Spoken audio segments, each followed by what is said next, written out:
নবী মসজিদে নববীতে বসা, ওই অবস্থায় সাহাবায়ে কেরাম আল্লাহর নবীর চতুর্দিকে ঘেরাও দেয়া বসা। হঠাৎ করে আল্লাহর নবী দেখেন একজন সাহাবী বড় পাগল পারা হয়ে নবীর দরবারে হাজির। আল্লাহর নবী জিজ্ঞেস করতেছেন, কিরে সাহাবী, ব্যাপার কি এত পাগল হয়ে নবীর দরবারে? ঘটনা কি, কি সমস্যা তোমার, একটু খুলে বলো। আল্লাহর নবী দেখেন তার সাহাবী সাদ আসলামী রাদিয়াল্লাহু তাআলা আনহু একজন টাটকা যুবক, কিন্তু চেহারা বড় কালো, এত কালোর কালো আরবের মানুষ তারে আরবের কাক কয়, গোরাবুল আরব কয়। ওই আরবের কাক কয়ে তারে ডাকি। চেহারার সুরত বেশি ভালো না, নাক কানের ভালো কোনো নমুনা নাই, রং অতি কালো, কাকের চেয়েও বেশি কালো।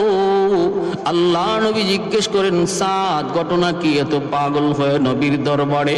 সাদ সালামি তখন বলতেছে, নবী গো আমি বড় পেরেশান, আপনার একখান হাদিস লই আমি বড় পেরেশান। নবী বলতেছে, কোন হাদিস? কয় হাদিস কেন হলো, আন-নিকাহু মিন সুন্নতি ফামান রাগিবা আন সুন্নতি ফালাইসা মিন্নি। বিবাহ করা আমি নবীর সুন্নত, উপযুক্ত হওয়ার পরে সামর্থ্য থাকার পরেও যে বিয়ে করলো না, সে আমি নবীর উম্মত না। ওগো নবী হাদিস খানা আপনার কিনা, একটু আমাকে বলুন। নবী বলতেছেন, হাদিস খানা তো আমার। ইয়া রাসূলুল্লাহ, আপনি বলেছেন উপযুক্ত হলো, বিয়ের বয়স হলো, এরপরে সামর্থ্য থাকলো, এরপরেও যদি বিয়ে না করে তাহলে আমি নবীর উম্মত না, আমি নবীর উম্মত না। কত বড় ধমকি, কত বড় ধমকি! আজকে আমাদের সমাজে যে যুবক বয়স হয়ে গেল বিয়ের, এরপরও বিয়ে বসে না, আল্লাহ নবীর চরম ধমক।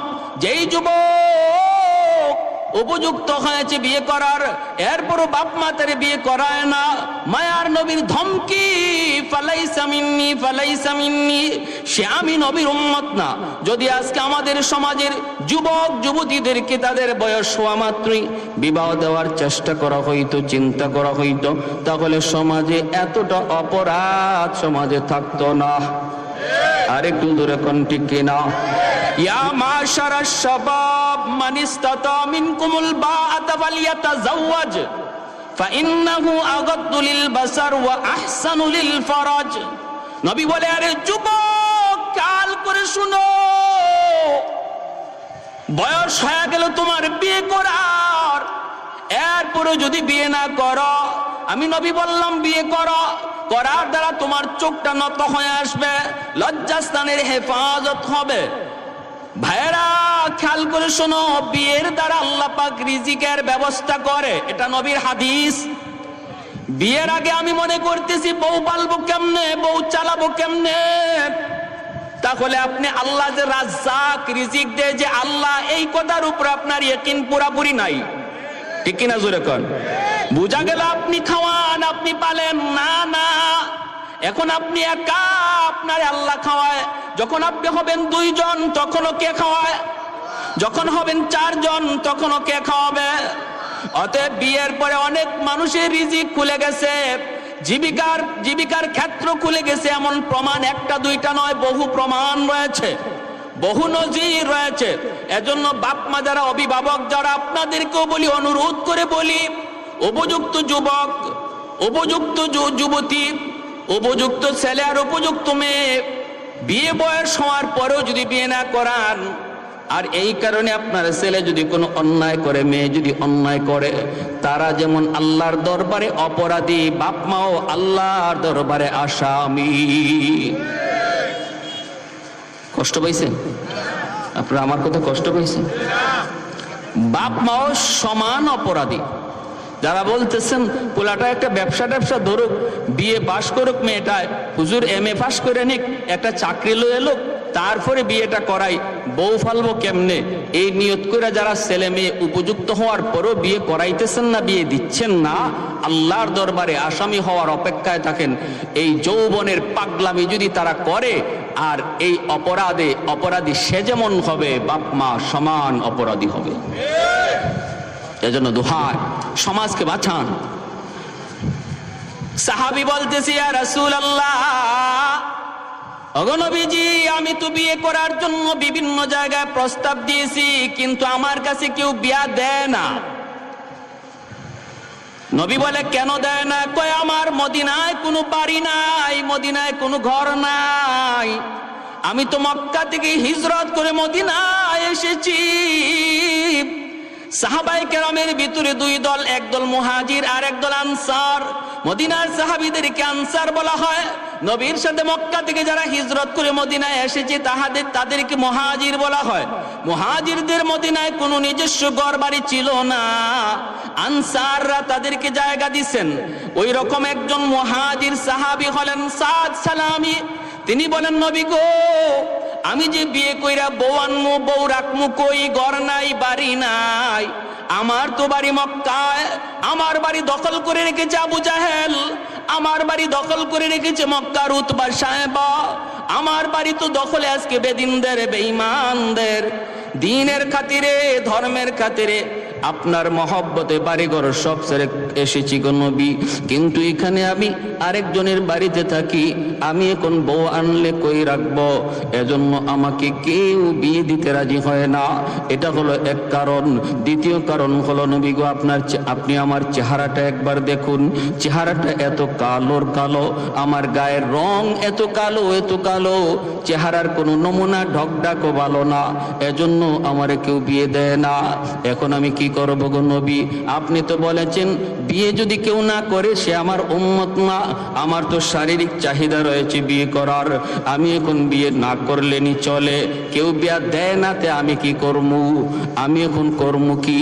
আপনি আমার একটা বুঝ দেন। বিয়া যদি করতেই হয় কোন জায়গায় বিয়ার প্রস্তাব দিমু, আর যদি বিয়া না করলে চলে, আপনি আমারে অনুমতি দেন। আল্লাহর নবী কয়, সাদ রে, কেউ বুঝি তোমার কাছে বিয়ে দেয় না? কয়, না গো নবী, কেউ বিয়ে দেয় না। আল্লাহর নবী কয়, যাও, আমি নবী তোমারে পাঠাইলাম মদিনার অমুক একজন জমিদার, নতুন মুসলমান হয়েছে, তার একমাত্র একটা মেয়ে আছে, জমিদার, সম্পদের কোনো অভাব নাই, মেয়েটাও এত সুন্দর, মদিনার মানুষ তারে হুরে মদিনা কয়া ডাকে। মদিনার হুর, মদিনার হুর, এত সুন্দরী, এত সুন্দরী। ওই মেয়েটার জন্য আমি তোমাকে পাঠাইলাম, বিয়ের প্রস্তাব লইয়া যাও। আরেকটু জোরে কন্যা সুবহানাল্লাহ। কে পাঠাইতেছেন? বলেন নবীজি। কে পাঠাইতেছেন? আমার নবী, রহমতের নবী পাঠান। সাদ সালামি সাথে সাথে দৌড় শুরু করে দিলেন, একটু চিন্তা করলেন না, কই যাইতেছি বিয়ার প্রস্তাব লইয়া, হায় হায় কই যাইতেছি, জমিদারের মেয়ে, গরিবের মাইয়া, আমার কাছে বিয়া দেয় না, আর নবী আমারে পাঠাইতেছে জমিদার বাড়িত। হায় হায়, বিশ্ব সুন্দরী মদিনার মানুষ যারে হুর কয়, হুর, আমারে কালো মাইয়াই কেউ দেয় না, নবী আমারে হুরের কাছে পাঠায়। বুঝছি আমার কপালে মনে হয় বিয়া নাই, মাইর আছে। আমরা হইলে কত চিন্তা করতাম, ঠিক কিনা? আমরা হইলে মনে মনে ভাবতাম, বুঝছি নবী আমাকে নিজের দরবার থেকে কেমনে তাড়ায়া দেব, এইভাবে না তাড়ায়া যাও মিয়া, কেউ বিয়া দেয় না, তে আমি কি করবো? এই কথা নবী না বইলা কোনো একটা শুরুতে হয়তো আমাকে দরবার থেকে ভাগাইছেন, এমনটা আমরা হলে ভাবতাম। কিন্তু তারা তো নবীর সাহাবী, তারা তো আমার নবীর কথার উপরে কি পরিমাণ ইয়াকিন, আমার নবীর কথার উপরে কি পরিমাণ বিশ্বাস, কি পরিমাণ ইয়াকিন। জীবন যাবে তবুও নবীর কথা ফালাইতে পারেন না সাহাবীরা, ঠিক কিনা? জান যাবে তবু আমার নবীর কথা ফালানো যাবে না। সাদ সালামি দৌড় শুরু করে দিলেন বিয়ার প্রস্তাব লইয়া। মাঝখানে সাহাবীরা পাইছে, কিরে সাদ, এত পাগল হয়ে কই যাও? সাদ সালামি বলতেছে, আমি বিয়ার প্রস্তাব লইয়া যাই। সাহাবীরা কয়, কার বাড়িতে যাও? কয়, অমুকের বাড়িতে। সাহাবীরা কয়, কসকে বেটা, কার লাগি বিয়ার প্রস্তাব? কয়, আমার লাগি। কি কয়? কার জন্য? কয় আমার জন্যই। কয় নিজের চেহারাটা একটু আয়নায় দেখছো নি? নিজের চেহারাটা একটু আয়নার সামনে দেখছো নি? সাদ সালামি কয় দেখছি তো। কয় তাহলে কোন সাহসে তুমি হুরে মদিনারে বিয়ে করতে যাও? একটু কি ভয় লাগে না? গেলে পরে তুমি বিয়ার প্রস্তাব দিয়া বাড়ি থেকে ফিরতে পারবাইনি, নাকি ওখানে বাইন্দা তৈব?